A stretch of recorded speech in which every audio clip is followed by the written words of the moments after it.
The September 2025 meeting of the City of Scranton Zoning Hearing Board will now come to order. Will the zoning officer please take roll? Mr. Gattens? Here. Mr. Walsh? Here. Mr. McDermott? Here. Mr. Welby? Here. Mr. D'Antona? Here. Please stand for the Pledge of Allegiance.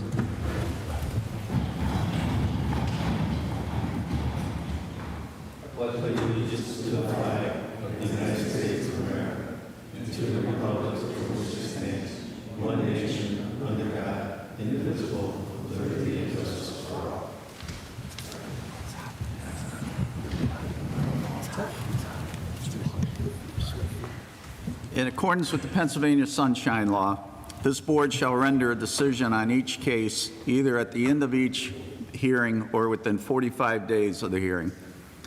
If you are to give testimony in a case, please come to the podium, raise your right hand, and wait to be sworn in. After being sworn in, state your name and address, then proceed with your testimony. Also, anyone giving testimony who does not become a party to the case may obtain a written decision from the zoning office. I also have two announcements of law. If you are granted a variance or a special exception, you must wait 30 days from the date of our decision to obtain the necessary permits to start work. However, you may obtain a permit sooner by signing a waiver that any work done during that 30-day period is at your own risk. A favorable decision by this board shall expire 12 months from the date of said authorization in accordance with Article 10.3C of the zoning ordinance. If you fail to obtain the necessary permits or do not comply with any or all conditions of said authorization, you must seek an extension. Are there any remarks from the board? No? Can you attest to the postings? I can. Okay, thanks. Call the first case. Ilma Navarro seeks variance to convert a single-family home into two-unit home at 1109 West Locust Street, R10 zone. Anyone here for Ilma Navarro? Yeah. Okay.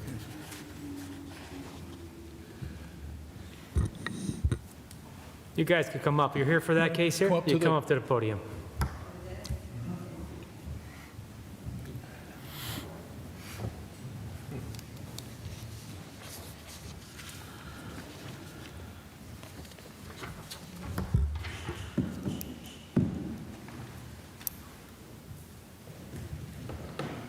Good evening, sir. Sorry, it's my first time. I don't know what to do. Okay, if you just pull the microphone down and step close to it and be sworn in. Good evening. Raise your right hand. Thank you. Do you solemnly swear or affirm the testimony you're about to give is the truth, whole truth, and nothing but the truth? Yes, I do. Thanks. Why don't we swear, is she going to offer testimony? No. That's Are you Ms. Navarro? yes. I am her niece. Sorry, I'm very nervous. I'm her niece.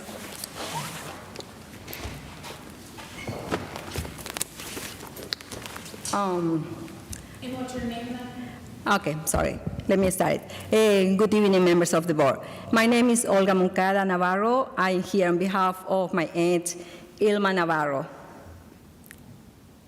We're from Ecuador, so she doesn't speak any English. I'm here to try to help with my English, so please be patient and bear with me. I do have some documentations that make my life easier and you to understand my situation. May I?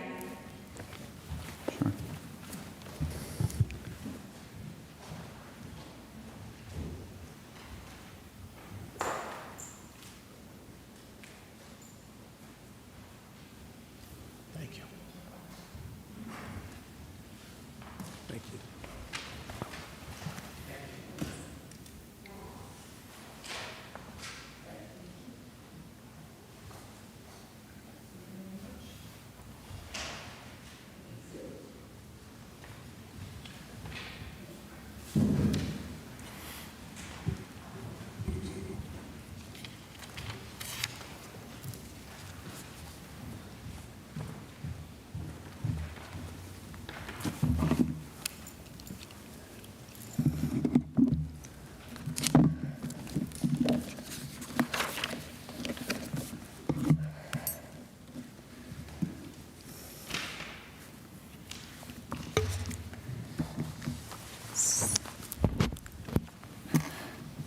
So as I mentioned, all of you have some information, the reasons why my aunt is applying for this variance.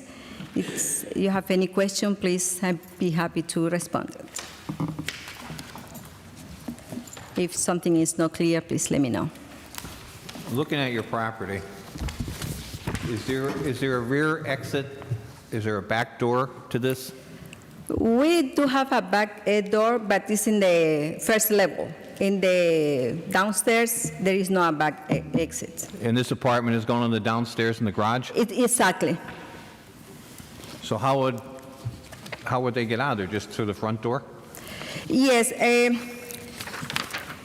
Our proposal is, the first proposal would be to the regular entrance where the garage door is, to use like a principal entrance to that apartment, which one So have you're going to do away with the garage? You want to do away with the garage door? Exactly. Okay. Exactly. That is the first option. The second option that we're presenting is use the same entrance as you see in the picture over there, and then make like another entrance, because we have access, once we are in the first level, we have access to the first floor. So in this case, we could use this entrance as well. I tried to design something over here. You can notice how we can work with that. My concern on any of your options here, so you're going to do away with the garage door and Correct. put an entrance door, regular Exactly. entrance door. So I'm still concerned that if, God forbid, there's a fire on that second floor or the first floor, whatever is the upper floor, besides that front door where the garage door is, how would they exit that building? Okay, we have also thought about that one. Probably in this case also we have the third option, that we have the side entrance.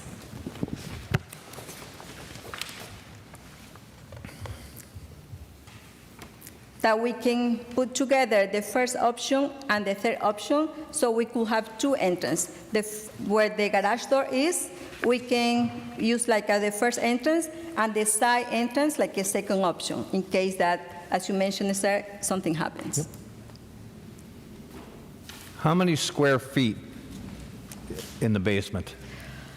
Well, honestly, I know the lot.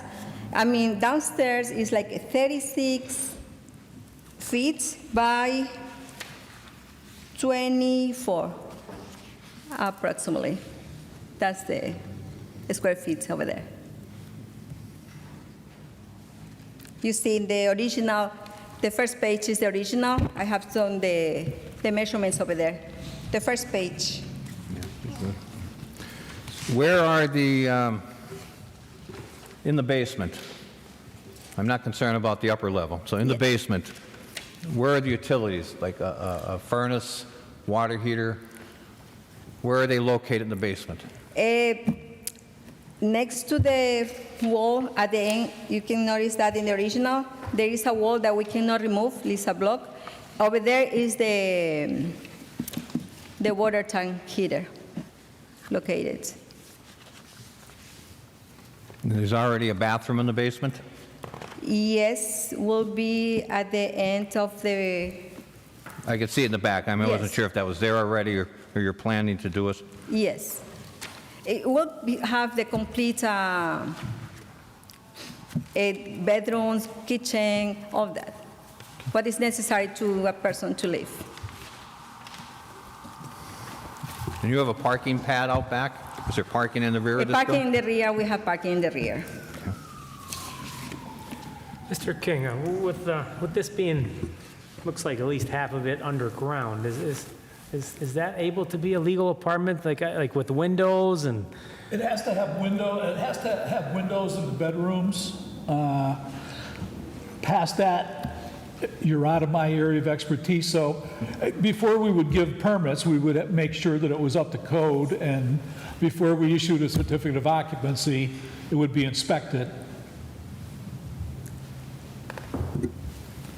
I know when the house was listed for sale, it has down 1,350 square feet total. So we're looking at 600 square feet living area, so that's 1,200.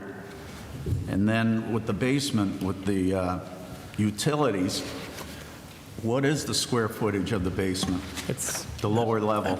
The lower level, as I mentioned it's indicated over here. I gave approximate number, like 36 inches by 24 inches, feet, I mean. Yeah.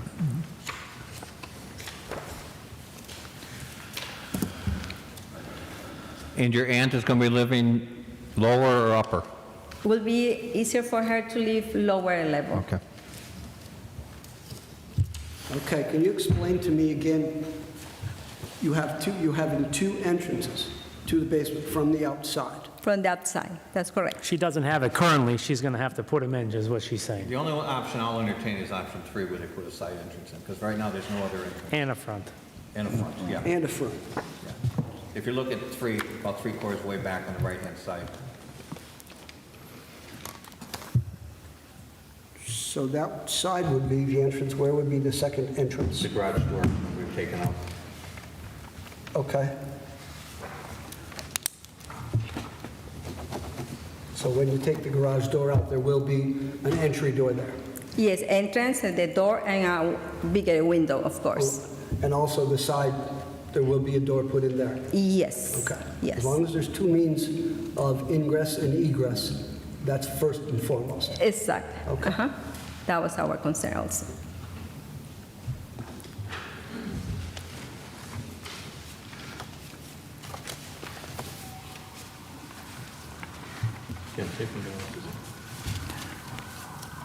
Is there anybody that'd like to give testimony in this case?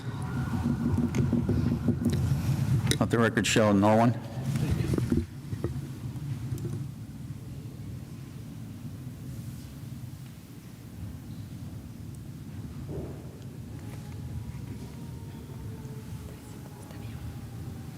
Hey, Don,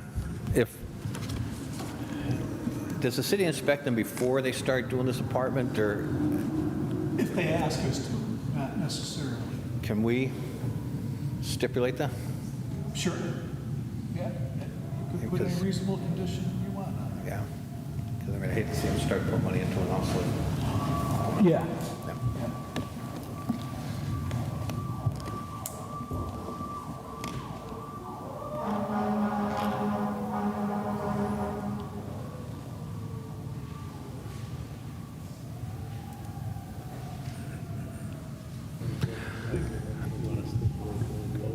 Both apartments will have, and then both apartments need an ingress and egress.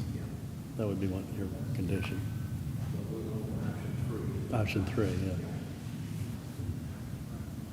I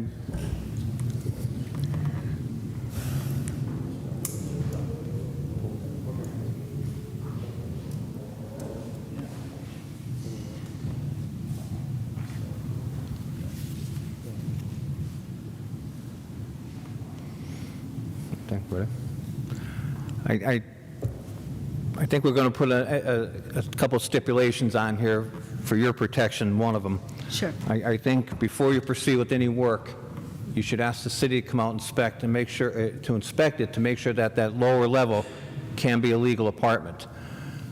I don't want to have us approve it, have you start work and spend money and find out it can't be. So, and option 3 is the only option that, is that what we're looking at, option 3? Yeah. Option 3 is the only option that we will approve, if it does get approved. So you have to put an entry door where the garage door is, and that side door back a little bit farther on the right-hand side where you had it. Correct. The second floor has the front door, and that has a back door rear egress already. That already exists, Yeah. yes. They would be the conditions if it got approved. He's not saying it will be Yep. approved. If it got approved, those are the conditions. Of course, I understand that. Anything else? I'll make a motion with the conditions. Before I second it, again, your next step would be maybe get a hold of Mr. King, and he can direct you to the right area get it inspected, that it's okay to be a legal apartment before you put a nickel out. All right, because it could come down that you put a lot of money into that, and the city come in and tell you it's not a legal apartment, and you spend all your money. Okay? So I'll second that motion with the conditions as stated. Motion and a second. Mr. Gaddens? Yes. Mr. Walsh? Yes. Mr. Welby? Yes. Mr. D'Antona? Yes. Mr. Chairman? Yes. You've been approved, but under those conditions. First thing, have the city inspected. So I will need to come back to over here to, no. Just a phone call to set up an inspection. All right. All right, call the zoning office, and I'm sure Mr. King will direct you to who you have to have come out. I'm not saying it'll happen overnight in this city, but they'll come out, they'll look at it and tell you it's feasible to put an apartment in. You already have your approval from us to go forward, but not until that point's done. All right? I Good luck. have your email from today, so I'll send you the information of who to contact. I appreciate that. Okay. Thank Good you luck so with much. everything. Thank you. Take care. Have a good night. Thank you. Good night, no.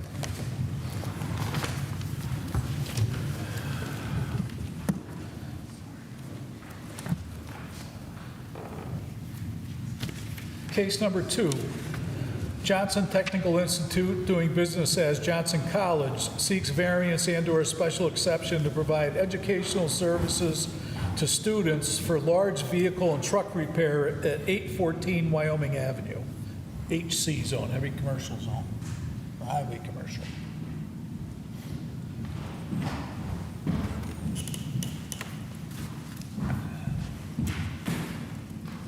Good evening. My name is Kim Scanlon. I'm here with my law partner Travis Eckersley on behalf of Johnson College. Just one question I'd like to ask the board before we begin. We do have several members of Johnson College with us and a few witnesses. Would you prefer that they come to the table and be sworn in all at once, or come up one at a time? Well, if they're all going to give testimony, I'd suggest all at once be sworn in. Are they all going to give a different testimony, or are they all going to be given the same testimony, or? They're all here for their individual. Okay. You can have them sit and do questions from there.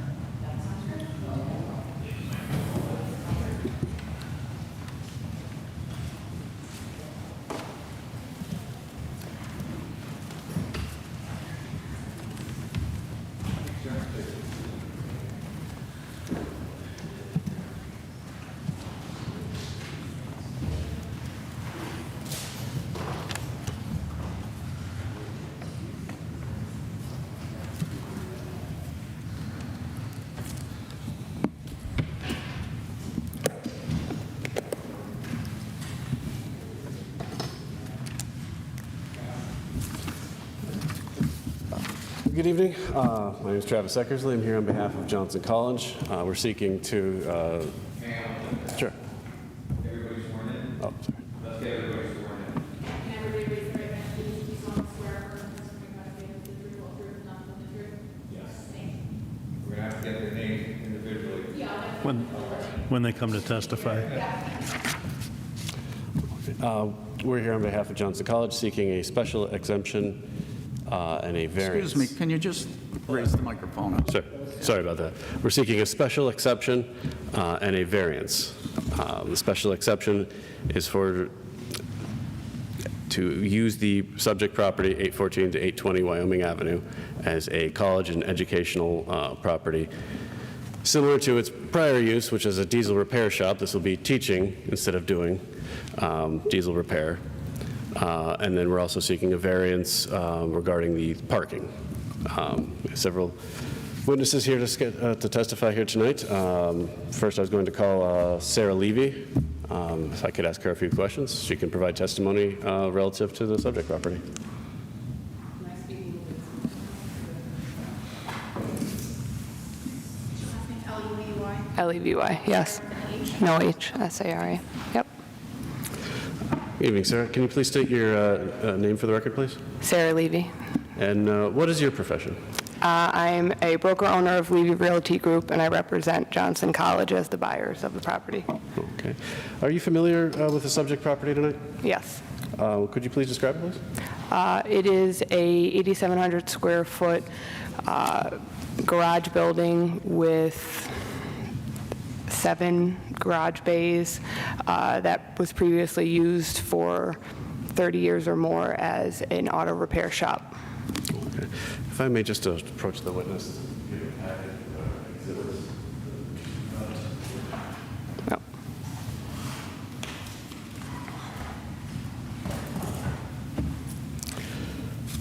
Sir, if I could direct your attention to Exhibit A. Yep, Do you recognize that document? yep. Would you Yes. please describe it? This is the current deed to the property. Okay.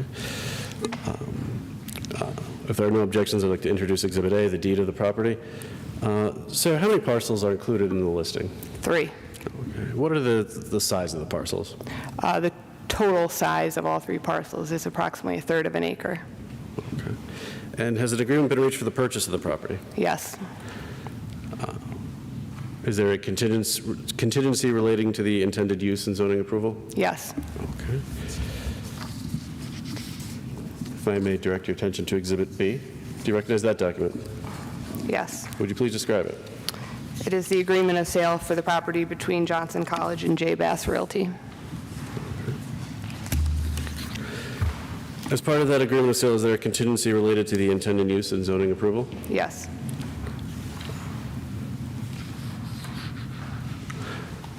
Do you have an understanding that Johnson has applied for zoning exception and variance related to this purchase? yes, Okay. You mentioned Johnson's intended use as teaching diesel repair. In your opinion, is this property suitable for that use? yes, Are you aware of any intention to modify or demolish any existing structures on the property? no, In your opinion, as a real estate agent, do you believe the intended use will in any way adversely affect the health, safety, and welfare of the residents of the neighborhood? no, Do you believe that the intended use will in any way overburden the existing public services, such as water, sewer, roads, drainage, or other utilities? no, Are you familiar with the Scranton-Abington Planning Association Comprehensive Plan? yes, Do you believe the intended use will be in general conformity with it? yes,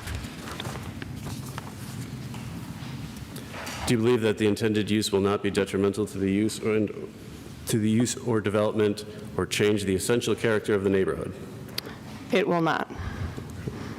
Are you familiar with the parking arrangement on the subject property? Yes.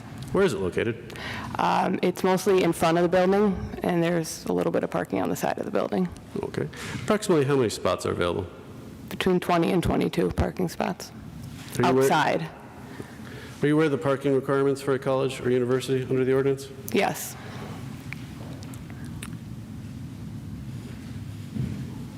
Can the parking be relocated or can additional spots be easily added to the property?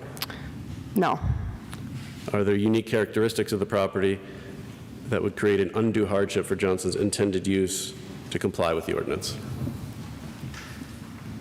yes, Can Johnson comply with the ordinance if a variance is not granted? no, Has Johnson created this hardship? no, Will the variance alter the essential character of the neighborhood or in any way be detrimental to the public welfare? no, Is this variance the minimum required that would allow Johnson to use the property as intended? yes, To the best of your knowledge, does Johnson intend to modify or improve any structure in a way that would alter the property's current silhouette? no. Have no further questions?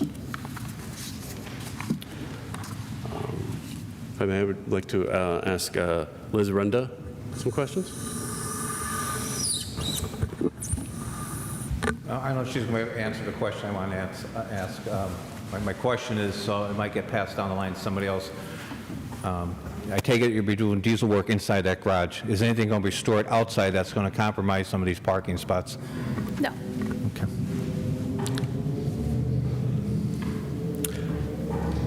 Ms. Runda, would you please state your name? Sure, Liz Renda. And what is your profession? I'm the Chief Financial Officer at Johnson College. Okay. Are you familiar with the subject property? Yes, Are you familiar with its prior use? yes. What is Johnson's current or intended use for the property? Our intended use is to turn that into a diesel instructional lab. Under the current zoning designation, would Johnson be allowed to operate? No, they would be allowed to operate, but not as a college and university.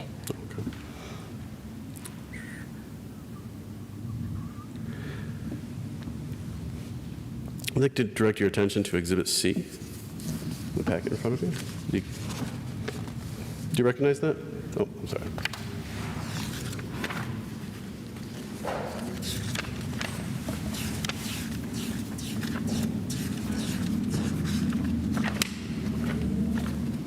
Yes. Okay. Would you please describe it? This is our application for a special exemption as a college and university. Okay. If there are no objections, I'd like to move Exhibit C into evidence, the agreement of sale.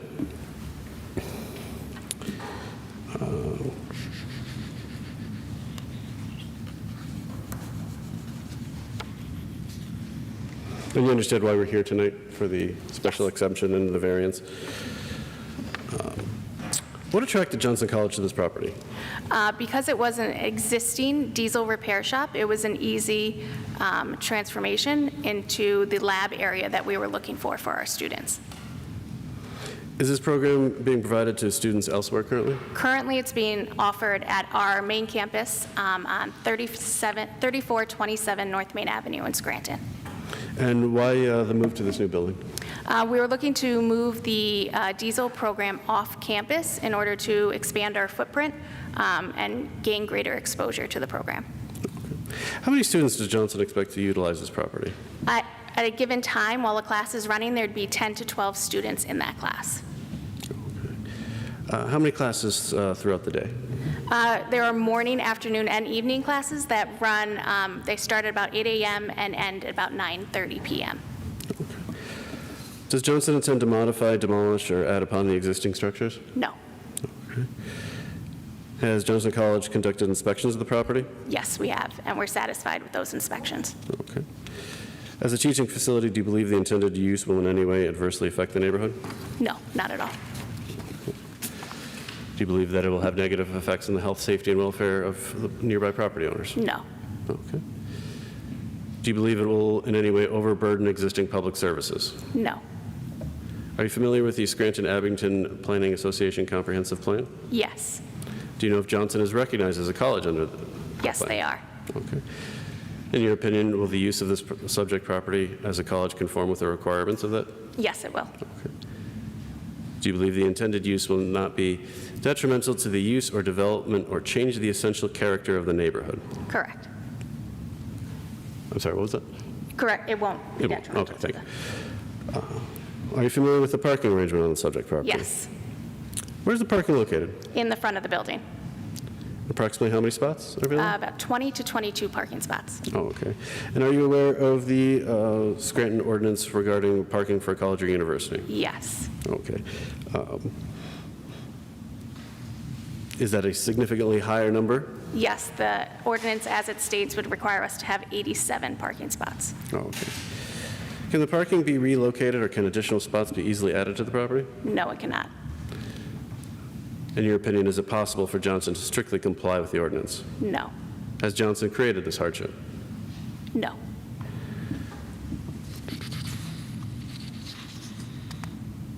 Will Johnson need all of the parking spots currently required under the ordinance for a college or university? No, we would never. And will having less parking in any way disrupt the neighborhood? No.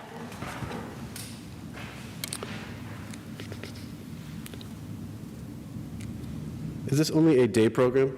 No, it goes into the evening until 9:30 at night. And will there be any dormitories on the property? No, just a teaching lab. In your opinion, will having less parking spots than currently required under the ordinance in any way disrupt the neighborhood? No. Okay. Will it alter the essential character of the neighborhood? No. Is this the minimum variance that Johnson needs to use the subject property as intended? Yes, it is. Does Johnson intend to modify or improve any structure in a way that would alter the property's current footprint? No.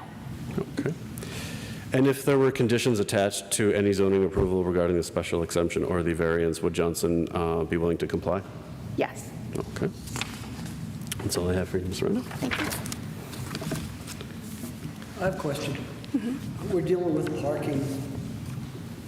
Where exactly would the parking be? And in front of the building? In front of the building, there's a current lot right in the front of the building that holds the car, that has parking available right now. That's where it would be. So the parking spots would be blocking all the entrances to the building, the doors. There is room to There's move. 4 overhead doors on the building on the left. So that would be The where the vehicles parking... we keep those doors closed as part of our security protocols on campus. The garage doors are kept closed while students are in there working. So to get vehicles in and out of there, which you would have to obviously do if you're going to be repairing, you have to move all the cars to We get... would arrange that as we do now on campus. If a big vehicle's coming in that needs to be worked on, we arrange that there's no parking in front of it, and we kind of do it in the off hours when the students aren't there. That parking lot across the street, that doesn't come with it? Okay. No. How wide is that parking lot? What's the width of the property? I don't know that. I'm trying to figure out how you're getting 22 spots, that's what I'm...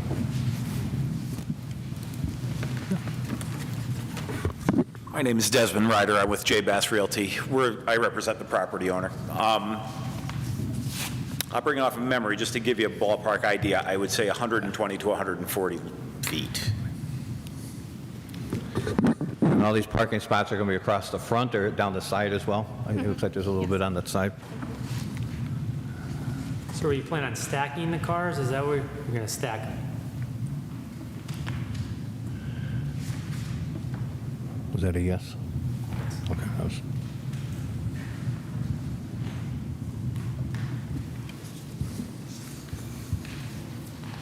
Is that allowed, Dan? The stacking? It's up to you guys. They're asking for a variance for the parking anyway. So you can grant whatever variance for the parking you see fit. So roughly across the front, if it's a single row, you can get 12 spots, and I went with 110 just in case. So if it's 120, you get 13. It's not the whole building, though. Yeah. Your application says something about some parking indoors too. Could you explain that to the board?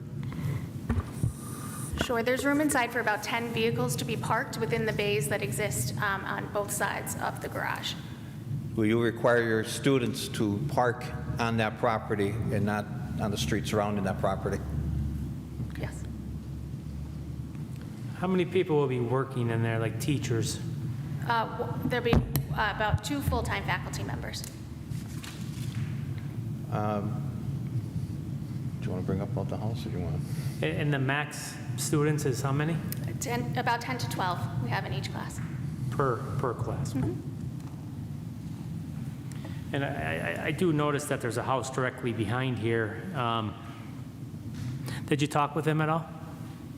No, we have not. No.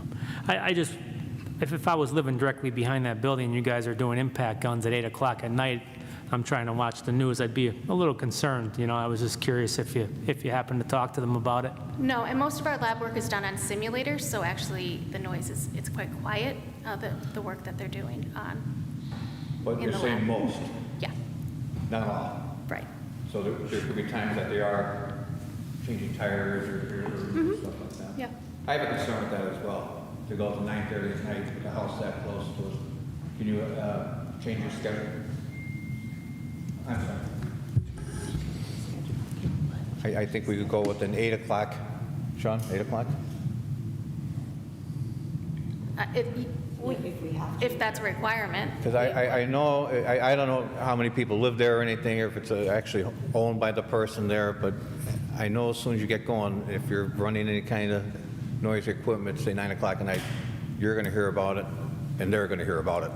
So I'd rather see a contingency go on it now, and at that point there, you know, solve a problem down the road for everybody. When any work is done on simulators or vehicles later at night, are the bay doors open or are they closed? No, they're closed. Do you know if that would protect any of the noise along The doors would be insulated doors, so they would be purchased to be insulated the noise. Is that building insulated? Are the walls insulated? Do you know? They're renovating. Currently, they are not. Currently, it is block and metal wall panel Yeah. construction, and glass, of course. But I don't know what their renovation plans are.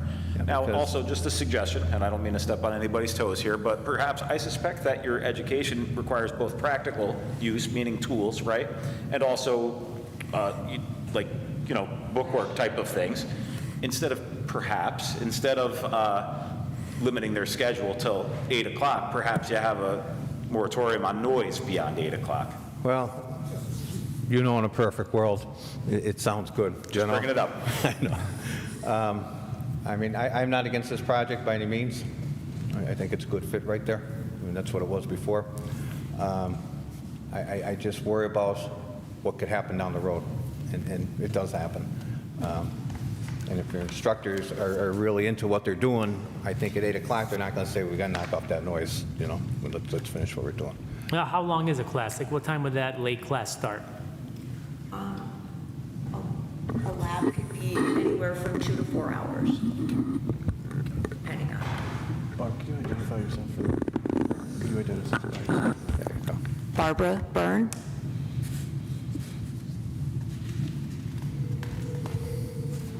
I have a, There you go. is there a way that you can look and have an engineer or architect come in and take that entire back wall and put some kind of acoustical panels, which would still be fire rated, coded to that type of building? Just like Mr. Gatton said, that house behind it, it's nice property, well maintained. A shop makes a lot of noise. Of course it does, understood, and it did before. But if we're going to be going past, regular business hours that, like Long Life Spring was, something possibly that you could entertain and look at, making that back wall more acoustic, sound resistant. We can look, Yeah. just to see the cost, if it's cost prohibitive.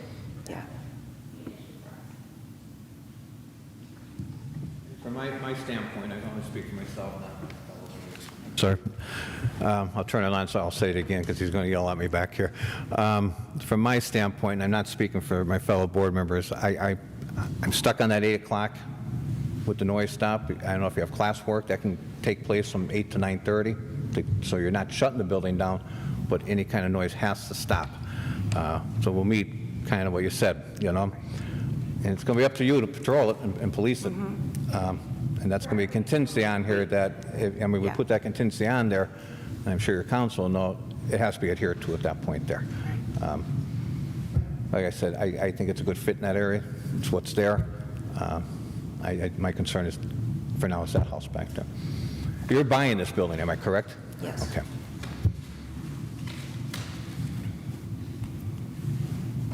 So the other thing is I want to see and I don't know if they are or not, I put your picture up, but if they're not, I'd like to see your parking spots marked out so your students know where to go. You need a handicap parking spot there, if I'm not mistaken, 1 or 2. I think it's 1 that's required there. So, once you get on that, where it has to be. That whole front of that building, that egress is right out onto Wyoming Avenue, correct? There's no... Yeah, that's what I was wondering, yeah. I thought that's what it was. Is there a side entrance off that side street? No, I mean, is there a side egress onto the street on the side of the building? Yes. Okay. Okay. Did you say in the front of the building, parking, they'll be stacked in front? Yeah, like front to Yeah, back. front and back. So There's area somebody's... in the front to move forward and then back. So if somebody pulls in, they'll have to back out onto Wyoming Avenue? Am I I think correct? there is some room to do a three-point turn, like it is not directly right onto the road. So nobody's going to be backing out on the Wyoming Avenue? Yeah. I think there's enough room to allow, I could verify, I apologize, working off memory, but I believe there's certainly enough room to back a very large vehicle out of that space without going out. So I- Right. And there are sidewalks in front of this? No. So, but, all right, but you're going to leave a right-of-way open for people walking Right. down in front of your building? Okay. Anyone else here? And there won't be any materials stored outside? Parts, vehicles, fuel, nothing like that? Okay.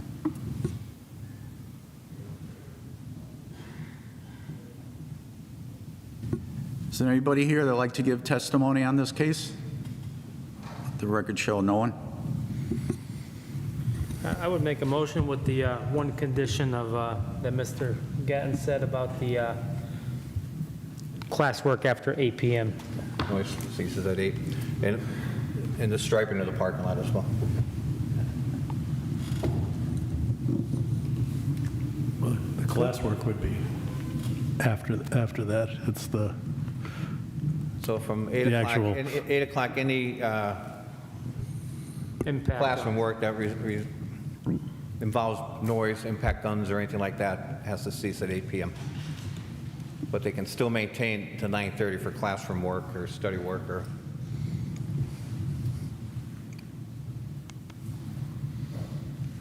So the two conditions stand, the striping of the parking lot as well as the 8 PM curfew on the noise.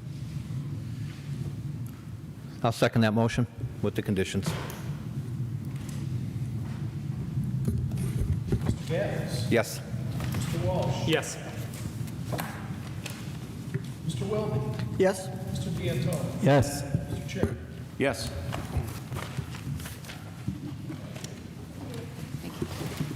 Thank you very much. Good luck with everything.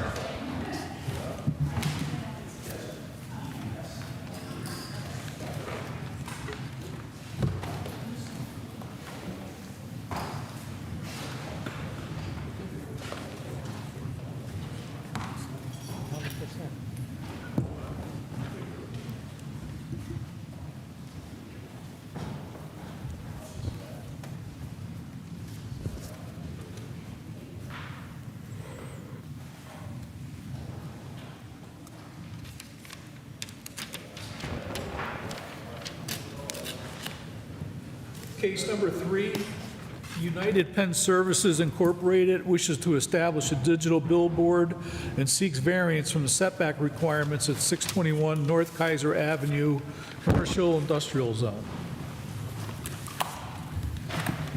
Good evening. My name is Attorney Joseph D. Naples. I would ask to be sworn in. I'm also a officer of the applicant, so I'll serve in a dual capacity tonight.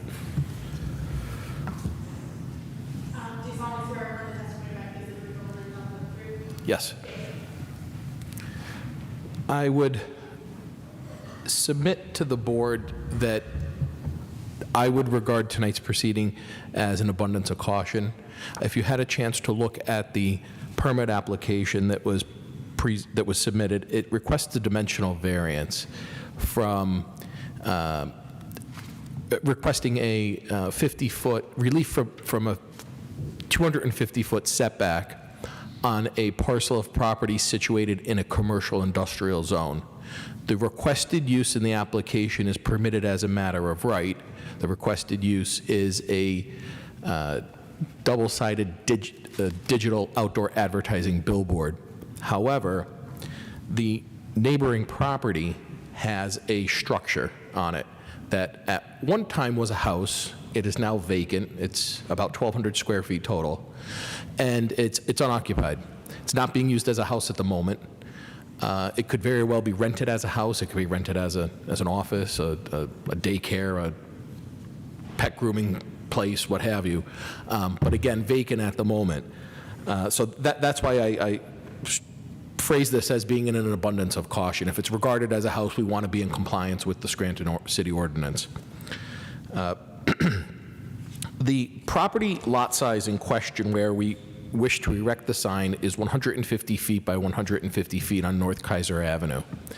The property is owned by D&L Realty, and the right to erect the easement is pursuant, the right to erect the billboard is pursuant to an easement granted by D&L Realty to United Pen Services. D&L Realty also owns the neighboring parcel where this structure is located, for which we're asking relief. The other parcels situated around that site, all in a commercial industrial zone, are Bolus Trucking across the street. I believe there's a car lot on the side, next to the side street, and again, the vacant building next to us. And next to that building is another property owned by D&L Realty that contains a business that designs and manufactures miniature golf courses. So again, the requested use fits within the theme of the entire area. And the requested use is permitted as a matter of right in a CI zone. We would be seeking a 50-foot, we would request that the sign be located 50 foot from the shared property line between 621 and 625 North Kaiser Avenue. And in addition, the bottom of the sign would be about 30 feet in height. So it would project over that building, that structure, if you will. I raise that because I would suggest that if there was any signage or illumination from the sign, it would cast over the building. It would not project into the building. It wouldn't be an issue.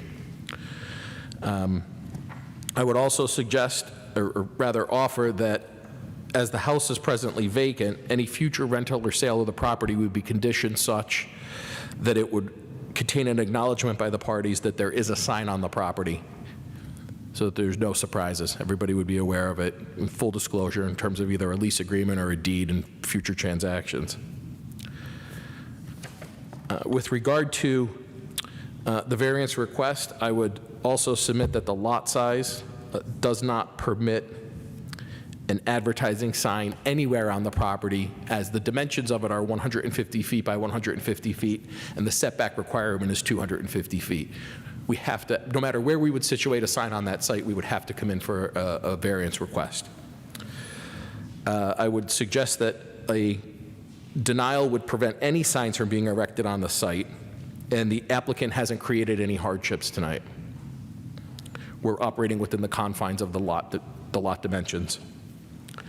I would also offer that there's no adverse impact to public interest, as the structure is owned by the easement grantor, it's unoccupied, and moreover, it can be rented for future use as for commercial purposes. And the contemplated use, again, an off-premises digital billboard, is permitted as of right in that zone. And lastly, I would offer that the that the variance from the setback is the minimum required to erect the sign. I'm free for any questions that you may have. So basically, everything that he has is permitted other than the setbacks. Correct. Okay. Setback. Well, what's it supposed to be? It's supposed to be 250 feet from a residential lot, which technically where that house is would be a residential lot line. That's a lot line, that's correct. And they're only 150? The dimension is 150 feet by 150 feet. We're asking to place the sign 50 feet from the lot line, so we would ask for, I guess, 200 feet of relief. Okay. And how about from Kaiser? Well, what's the setback from Kaiser Avenue? I believe they meet that. The setback is 10 foot from the street. The state's right-of-way, Yeah. yes, from the shoulder. So depth-wise, we would fit well within that requirement, as the depth of the lot is 150 feet. Well, what is the size of the sign itself? The size is the sign itself. It would be designed in accordance, if we were granted a sign permit, which we would have to apply for after the variance if it was approved.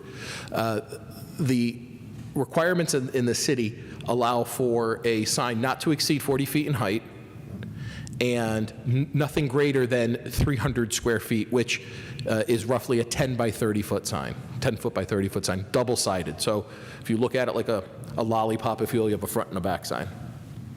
Who's going to be running the sign? Is there a sign company that's running this? Or? The applicant is the sign company, so they do their sign erection and operation. That's the name, what's the, It's United Pen Services, Inc. Its trading name is United Outdoor.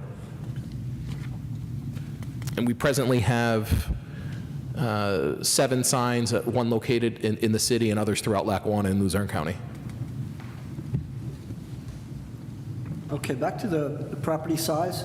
Yes. The lot you were speaking of is that wooded area, You're correct. complete? All that? Yes, that entire site. Okay. We wouldn't, naturally, we would have to cut some trees. We wouldn't want to cut all of them, but enough for viewability. And the empty lot next door, who owns that, along with the house? They're all owned by DNL Realty, all the Okay. same owner. Okay. So we would ask to erect the sign on 621, which is the wooded lot. 625 is the lot that has the vacant structure that is, quote-unquote, presenting the issue tonight. So you're saying that that existing home, while it is vacant, obviously, you would possibly put that back into residential property? That's unknown at this point. It's vacant. Obviously, we would look for a tenant. We did some rehabilitation to it. We put new shingles on it, some new windows and whatnot. Whether it was treated as an apartment or preferably something commercial that would fit within the theme of the zoned area, we would offer it for rent, yes. Do you have a location yet for that billboard? Like you said, 50 feet from the residence property line. Yes. But do you have a location on that 150 by 150 where it will go? It would, Like in the center? no, it would not go in the center. I understand your question. So it would be 50 feet from the lot line and approximately 35 feet from the shoulder of the road in. Okay.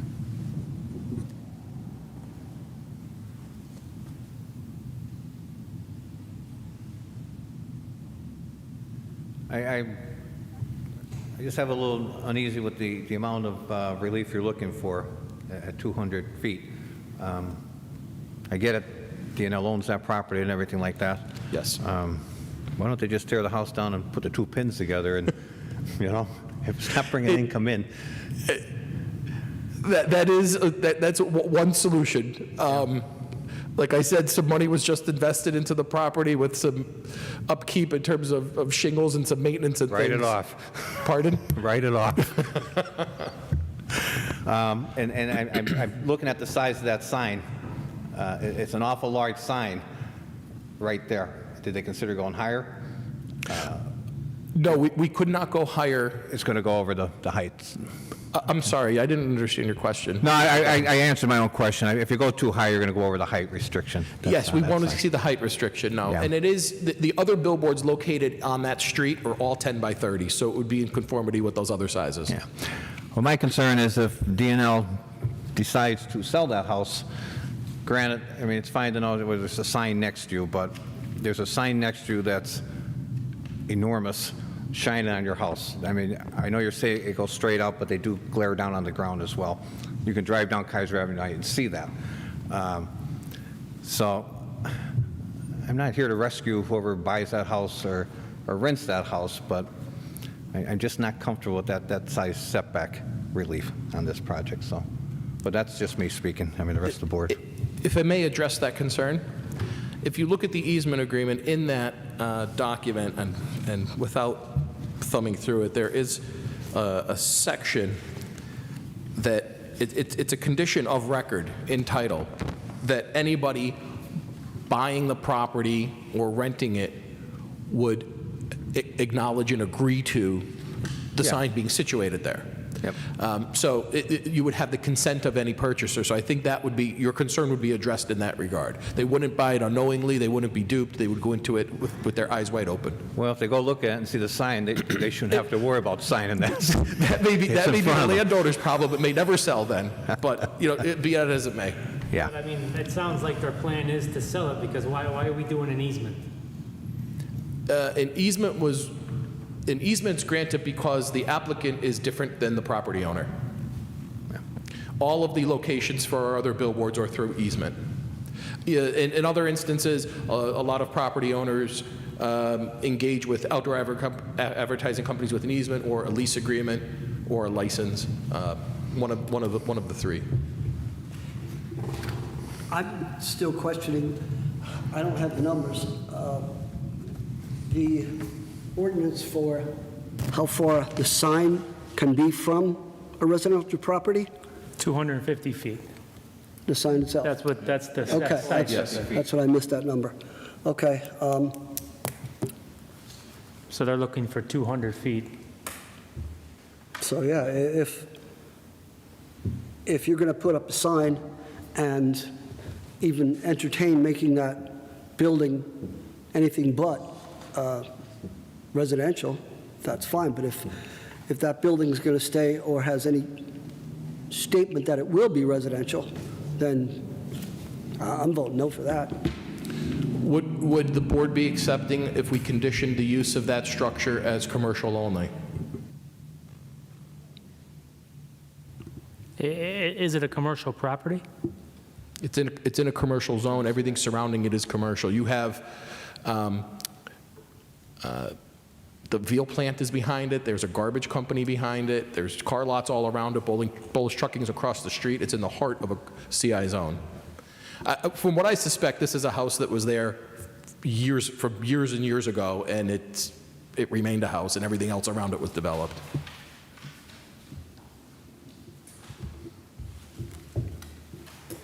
I mean, I think it shouldn't be residential with a big sign there. I think that's a good condition to put in there. Yeah. Anybody else here?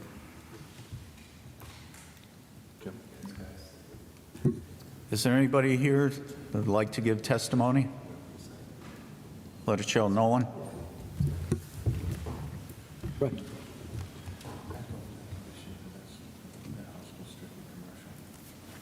Yeah.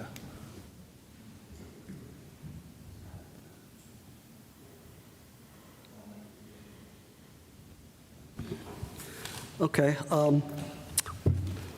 I would make a motion with the fact that that building, existing building, home, will never become a residential property in any way, rental, homeowner, anything like that, because it's so close. All of the other properties around it are obviously commercial, up, around, across the street, behind it. But with it being commercial, 1 minute on that. Are there any homes across the street? No. Okay. Yeah, that would be my motion to go on this, to have that As a stipulation. condition, right? We're going to put a condition on there. So Dan, I'm going to second the motion that the condition would be that we're placing on this, that Mr. Welby's placing on this, is that that structure where the easement takes place, I don't know the exact address that's there, 625 North Kaiser Avenue. 625, be only used as a commercial property from this point on. Are we doing, it can only be used as a commercial, or it cannot be used as a residential? That's fine. Cannot be used. Cannot be used as residential. So it was made and seconded? Yep. Mr. Gattens? Yes, with the condition as stated. Mr. Walsh? Yes. Mr. Welby? Yes. Mr. D'Antona? Yes. Mr. Chairman? Yes. Thank you. Thank you.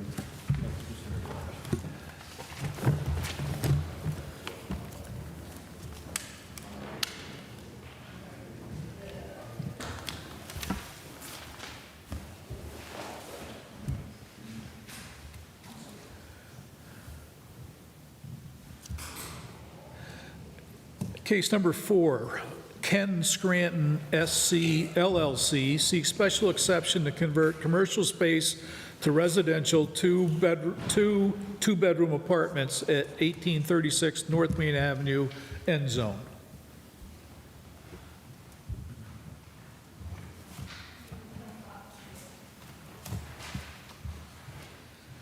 Good evening. Does anyone need a copy of the map? I have 4 copies. Yeah, does anyone need, or the aerial image? No. Good.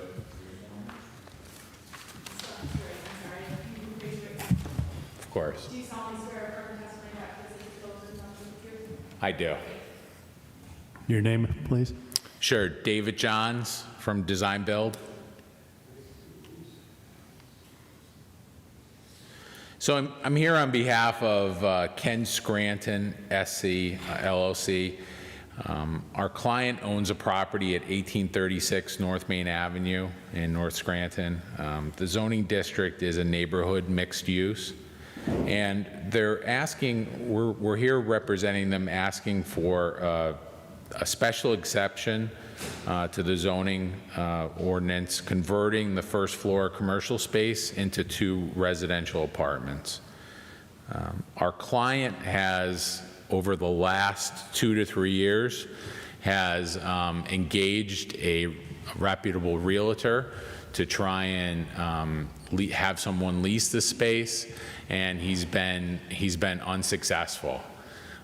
With apartments on the second and third floor of the building, he feels, and his tenants feel, that having the space vacant is blight, and he would wish to have the space occupied.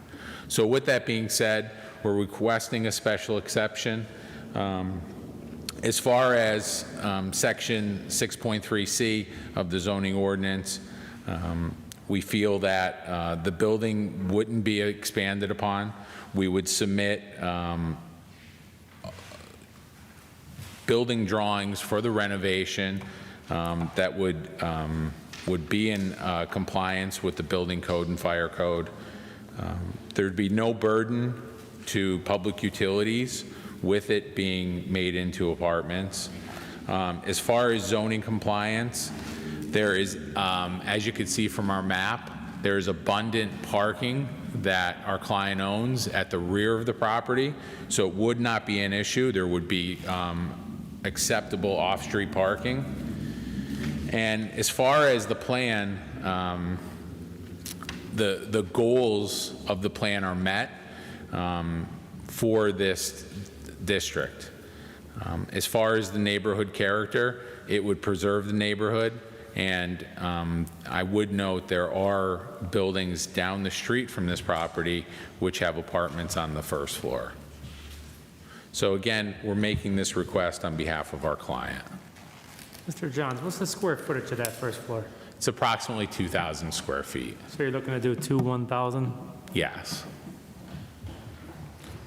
And we know they have a front entrance and egress. Do they have a rear? Are they going to have a rear egress? Of course, it would meet the building code. Any renovations.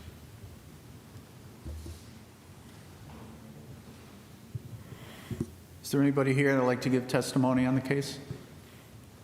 There's no one here. The tenants that are there now on the second floor, do they park in the rear of the building? They do. Okay. Are they instructed to by the Yes, owner? of course. Okay, of course. Do you know who owns that back property? Because from Main Avenue, there's a drive that goes down with a private property sign where the dumpster is now. And then on the side street on Market, there's fencing which used to be a gate on there. The hardware's still on the posts. Can I approach? Sure. So this is an existing features plan, which is probably a little bit bigger than what you have. So this is the subject property. Our client also owns this property in the back. All that. Yes. Okay. No, I just was wondering what, because it was obviously fenced off before. Right. Whatever's back there is kind of, half of a junkyard. I'll make a motion. Second. Mr. Gaddis? Yes. Mr. Walsh? Yes. Mr. Welby? Yes. Mr. D'Antona? Yes. Mr. Chairman. Yes. By a vote of 5-0, you've been approved. Thank you very much. Have a good night.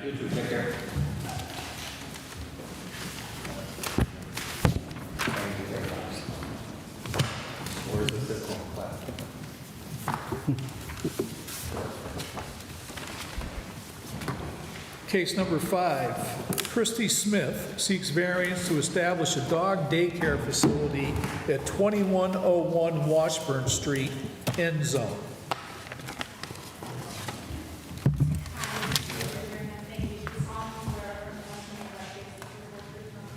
I do. Hello, I'm Kirsty Smith. I would like to offer a daycare service for my training clientele at 2101 Washburn Street. It is currently where I reside, in the commercial neighborhood mixed-use zone. I already have an established fence.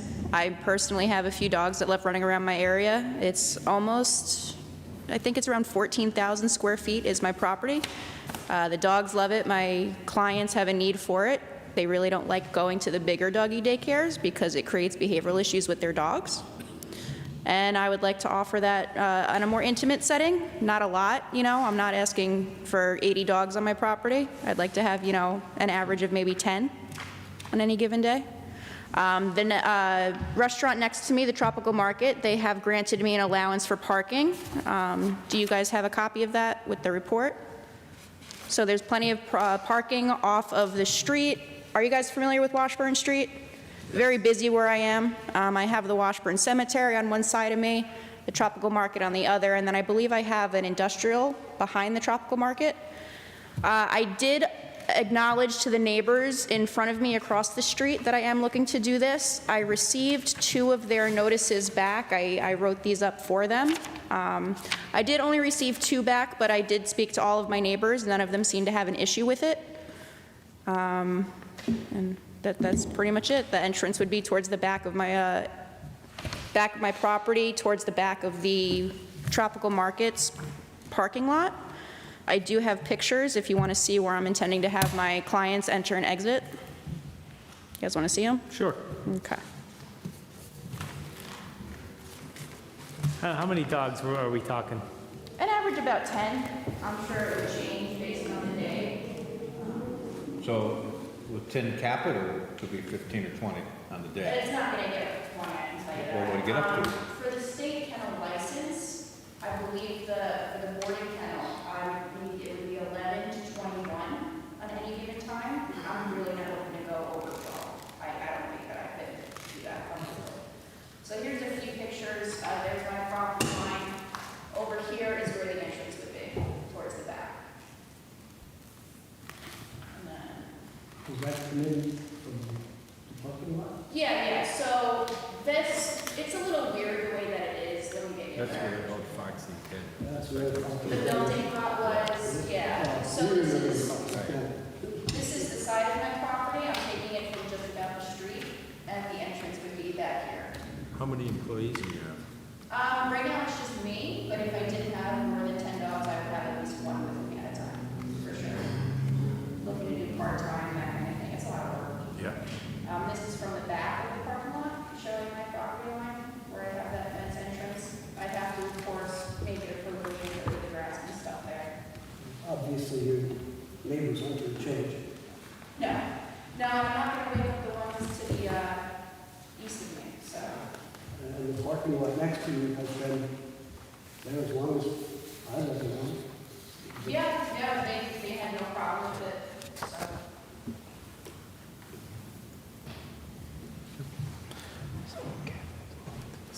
The other side is the cemetery. I just have a question on the Sure. parking agreement. There's nothing in the back. It looks like the owner of the store signed it, but you didn't sign it, and I don't see a date. Like, is it good for 1 year? Is it good for 2 years? Okay, yeah, I did not establish those on it. Verbally, they're good with it if I needed to write it up again and have that all. I'm looking at it now. Dan, if you could look at the parking allowance agreement. Yep.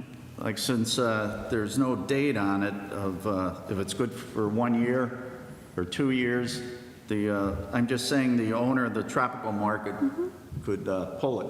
Absolutely, absolutely. I could absolutely. That's what I'm looking at for your. Yeah, we prefer to have it a time period on it. For sure, yeah. It's my first time coming, so I will absolutely, I could have it written up again. And I'm sure that they'd have no issue signing it. All right, so I have a couple questions for you. Sure. Were you done, Jim? I'm sorry. Were you done? Yeah. Okay. Is this an overnight doggy daycare? No, I'm looking to run it Monday through Friday from 7:30 to 6:30 p.m. And you're saying you're roughly 10 to 12 dogs, Yep, average, yeah, hopefully. all different various sizes? Yep. Okay. Are they in the same kennels together, or do you break them down to sizes? I would put up a fence to break down into sizes if necessary. And we're going to go back to the parking. I'm not comfortable voting on this tonight without that parking agreement in front of us. Could we make a contingent We can make that a condition. Yeah. And could we make a contingent that this use is allowed only with that parking agreement? And the parking agreement has to be, I want to see at least data for a year, because, again, what if that store closes in 3 months from now? So we're losing that parking, no matter what date we put on it, but I'm not comfortable with that setup there, because that store could go out of business, whatever, and the next buyer could say, you're not parking there. Understood. And it does change hands. Yeah, it's changed hands a lot over there. All right, does anybody else have anything? What would be the number of parking spots necessary for that type of a business? It's not really something that we have listed in our parking ordinance, and it's not I don't believe it's the kind of business that generates the need for a lot of parking. Dogs don't drive. I was thinking... Their owners are dropping them off Yeah. and picking them up. So can we liken it to a daycare? Yeah, I would. It's I'm a looking- similar type use. You'll have people dropping them off in the morning and picking them Correct. up, I would imagine, at various times. Yeah, there's no set stone. I mean, somebody could get out of work early and want to come pick their dog up. Yeah. So I can't give you a definite on that. One of the uses allowed in this zone is an animal hospital or veterinary clinic, which would require more parking than a doggy daycare. Right. I see in the front, there's the driveway, and there's room actually, if you wanted to make or needed to make spaces out front. Oh, there is. Yeah, I could absolutely have a 3-car driveway if I needed, for sure. Okay. So we're going to make a motion with the condition of the letter being. Let's see if anybody else is here. Is there anybody here who'd like to give testimony on this case?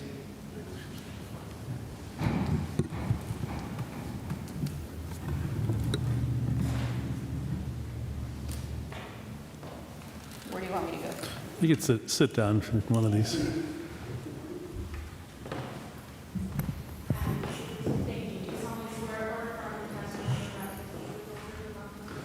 Yes.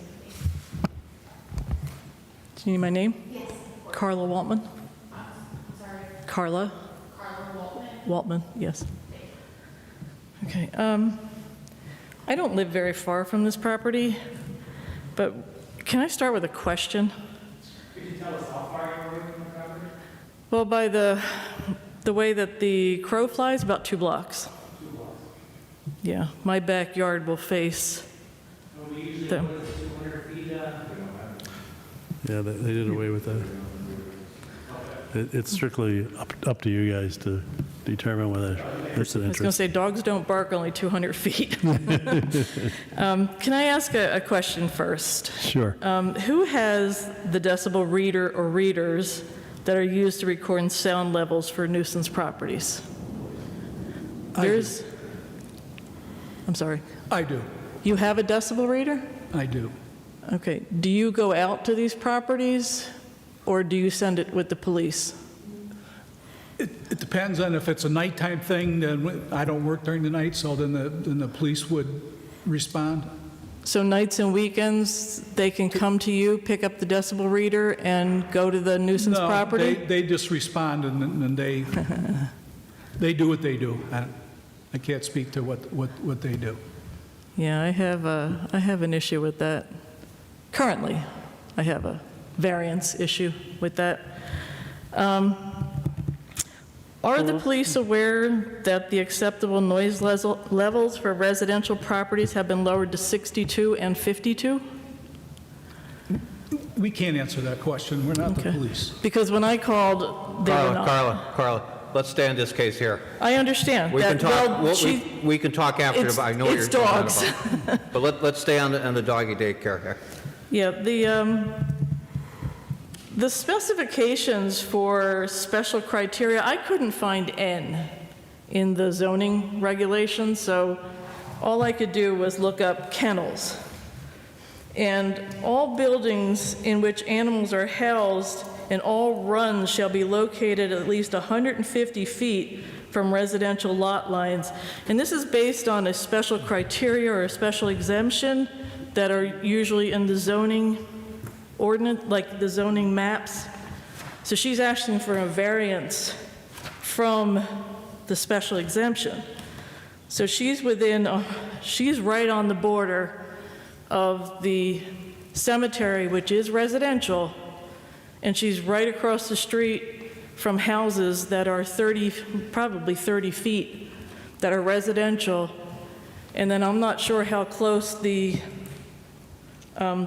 properties are on 21st Street. It's a dead-end street behind her, but they're probably close.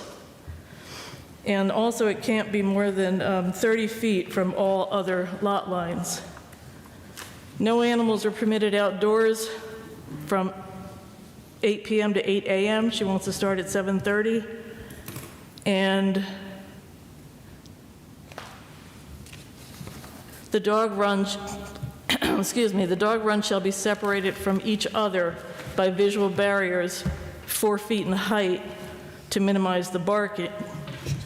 The minimum lot area is 1 acre. And I have in here underlined an evergreen screening for the residential, but she does have most of the one side of her property with evergreens. But the problems that in addition to hearing the dogs myself, the cemetery shares a property line with the applicant, and the cemetery is zoned residential. If anyone is paying respects to a loved one, burying a loved one, or during maintenance or grass cutting, they'll be met with barking dogs. The parking lot next door has frequent customers that slam their doors and more likely trigger the dogs to bark. And barking can be heard from blocks, not just feet. It will change the neighborhood and affect the welfare of the people that surround the property due to the inherent noise. If it's used as a doggy daycare, also known as a kennel. I ask that you do not approve this property as a daycare kennel because the amount of noise that is going to happen from this. Thank you. Do you have any questions? No. Our definition of a kennel in the ordinance is any accessory building or land designed and arranged for the care of dogs, cats, or household pets belonging to the owner of the principal use and kept for the purposes of show, hunting, or as pets, not involving the commercial sale or barter of animals. We have nothing in our ordinance that for doggy daycare.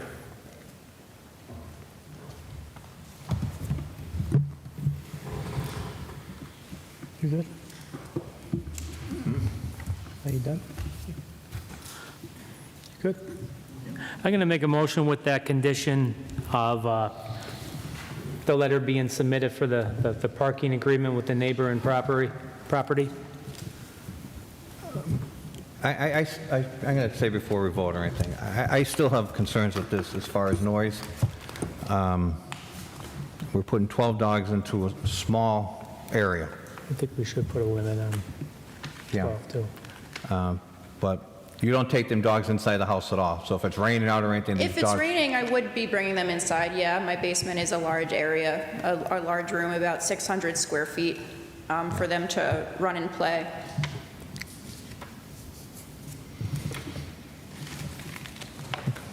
I mean, I have a picture of the size of my yard. We're over there. We go to the property. Oh, okay. Did you want to cap the dog? What's that? Do you want to put a limit on how many dogs? think so. I think that's a good idea. How many? Who doesn't? That's what she wants. Well, what did you say, that you said there was a state minimum for you to get a license for dogs? So the Department of Agriculture, the dog warden, oversees who does licensing for any type of kennel. Mine would be a boarding kennel, type 2. It's just every year, the state comes in twice a year, the warden comes in to approve and inspect the property to be safe for dogs and allow for the kennel license. The boarding class 2 allows me to have anywhere from 11 to 26 dogs at any given time. I could get a boarding class 1, which is from 1 to 10 dogs at any given time.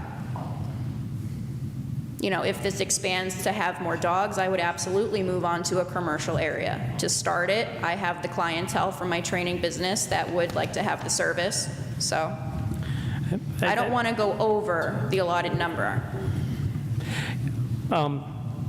I guess we're going to add to that list. We're going to go with the 1 to 10, the 1 to 10 dogs, no more than 10 dogs. The hours are going to have to be capped at what she said, 7:30 to 6:30. You said no weekends, correct? Correct. No weekends. And what about no overnight No overnight. of dogs?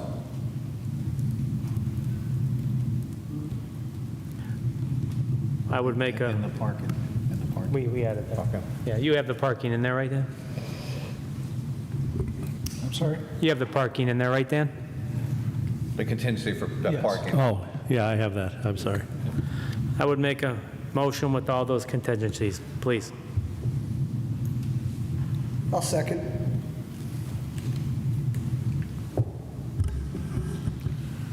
Mr. Gattens?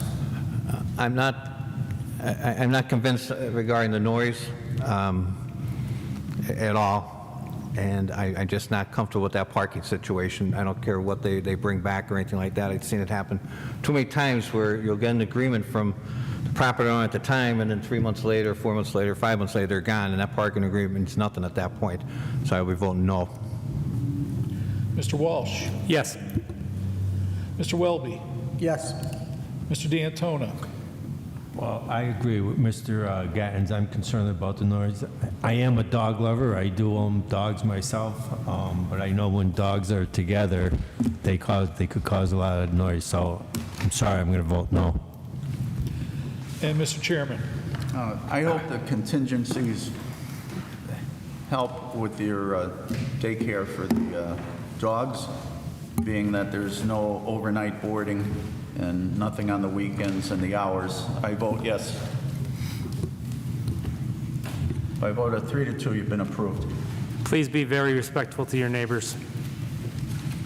Good luck. Thank you.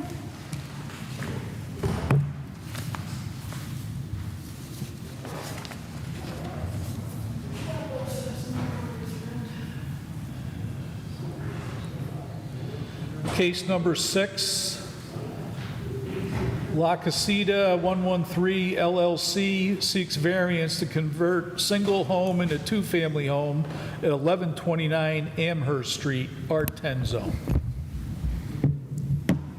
Good evening. Thank you. Do you solemnly swear or affirm the testimony you're about to give is the truth, the whole truth, and Yes. Hello, my name is Jeremy Lopez. I'm representing La Casita LLC. We are requesting, my client's requesting to have the house turned back into a two-family. It was previously marketed to them by the real estate agency as a two-family, but when it was purchased over, the city has it as a one. It has 2 front doors, 2 electric meters, 2 gas meters, 2 back doors. The way that they were able to convert it into a one-family house is that the 2 front doors, one leads to the second floor, the right side leads to the second floor. The left side of that house is the first floor. And what they did was they cut out the dividing wall in between those 2 doors that open opposite, that right when you close the doors, that little part of the hallway is opened up. So you can basically go up the stairs without going out to the front porch. Other than that, there's actually a second kitchen on the second floor. It used to be a bedroom, but the sink was still in place. They used the person that was living up there was using it as a cabinet or something. And there's 2 bathrooms. Everything is completely separate where they can have 2 different apartments. And the house is vacant right now? Correct. Okay. And you have a parking pad out back? Yes, somebody pulled a permit for a 30 by 30 parking pad on the back. It's on Sloan Street. Yeah. That was poured out, so there's plenty of space for parking. I believe maybe 4 cars could fit there. Yeah. And I believe they have 2 back doors, so they have egress for the second floor as well. Now, is that listed on the site as a single? Is that what was this listed as a single all along, or? Well, like he explained, it clearly, looking at it from the outside, it looks like a double. But if they made physical changes in the inside and converted it into a single, it loses the 2-family designation. That's a different. But it's in an R10, which allows 2-family. Yeah. Usually it's the opposite way. We're here for the opposite reason, so. So you said it is allowed in that area, it's just, so why does he have to come here if it's allowed? Just to make sure he has the sufficient parking. Okay. Audience? Is there anybody here that'd like to give testimony? Let it show no one. I'll make a motion. Second.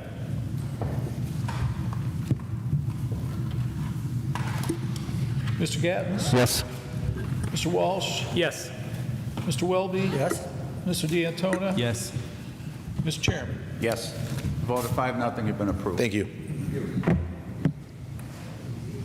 Who's second? I did not see it. Bob, who was the second on that? Sean? Well, I'll start with you. Meeting's adjourned.